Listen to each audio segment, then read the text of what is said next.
Hi, I'm Justin Richmond, game director on Uncharted 3, and this is Robert Cogburn, game designer here at Naughty Dog. And we'd like to talk to you really quick about some of the cool new features in Uncharted 3 multiplayer beta. First up, the buddy system. What this is you are randomly assigned a buddy at the beginning of every single multiplayer game. And with that buddy, when you and him take a foe down together, an icon's going to appear over that buddy. You hit down on the D-pad at any point when you're standing still, and that puts you into a state where you put your hand up or do a fist bump. Your buddy runs over, hits down on the D-pad as well. You guys fist bump or high five. You get a medal, you get some cash. It's awesome. You can also do this at any time by hitting down on the D-pad, and other people on your team can run over and high five you, fist bump you as well. Another thing you can do with the buddy system is spawn on your buddy, but you need to be careful because you don't want to spawn when they're in combat or when there's a grenade nearby. So be watchful when you spawn in. You can always choose to jump in on your buddy by hitting triangle, or you can hit square to spawn randomly somewhere else on the map. The next thing we'd like to talk about is the treasure drop system. What this is every time you shoot an enemy, there's a chance that they're going to drop a treasure. This will show a little treasure icon on the map. You can run over there and pick it up, and you'll see a 3D model of the treasure you just picked up.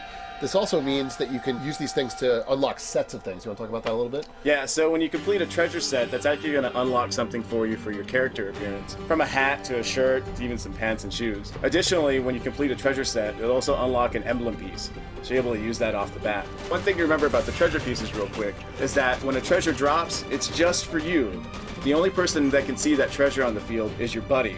And your buddy will see a green treasure icon on the playing field, and your buddy can pick it up for you. So that means you always want to stick near your buddy, because if he drops a treasure or you drop a treasure, you can grab them for each other, pick them up, and you get the icon. Right? You never leave your buddy. Never leave your buddy. Next system, paid boosters. What this is right before the match starts, you'll get a special screen that'll come up, if you can afford it, where there's a list of paid boosters in the game. And what these do is they grant you a temporary one-game advantage. Right. They show up as blue. You can pick from a whole list of them. They're at variable cost. Now, the thing you need to be careful of is this is the same money you're using to spend on weapon mods, booster upgrades, all that kind of stuff. So you got to, determine whether you can afford it or not, or whether you want to use it just for this one game as an advantage. Another cool thing about the paid boosters is that as you're playing a match, say you've racked up some cash, you can purchase one while you're playing. And that's given to you automatically. But again, keep in mind, a paid booster is only good for one match. So be careful when you buy them.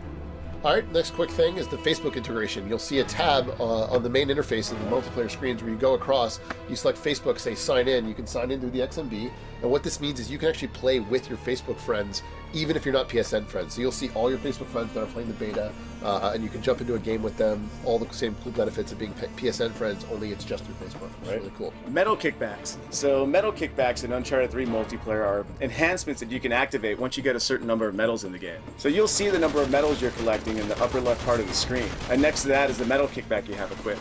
So say for example, once you get 14 medals, you're able to activate your RPG kickback, which gives you an RPG in your hands automatically. And there's a bunch of different ones you can pick from, obviously, and they get unlocked as you sort of playing the game. And they're all variable costs, so some of them are a little bit cheaper, like 5, 6, 7 medals, something like that. And then they get more and more expensive the more powerful they are.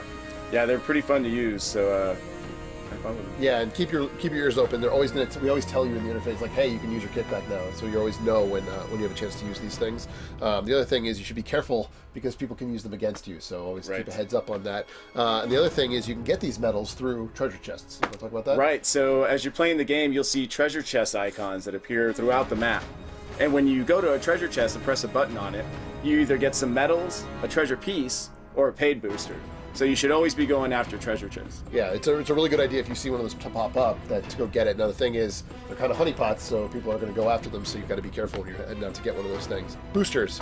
So you upgrade your boosters through doing different various medal feats, is that correct? Yeah, but first we should probably say that boosters get unlocked by rank, and then you got to buy them. So that cash we were talking about before, when you're spending it on paid boosters, you need to buy the boost. These are boosters you buy one time, and they have a permanent. Once you have them, they're permanent. They're yours to keep. Yes. And so boosters get upgraded though once you purchase them by doing specific feats in the game and earning medals. Right. And so the way the booster upgrades is when you go to your booster list, you'll be able to see what medals you need to get, or a medal type you'll need to get to upgrade it. So for example, for something like Power Hunter, you need to get the medal called Power Killer.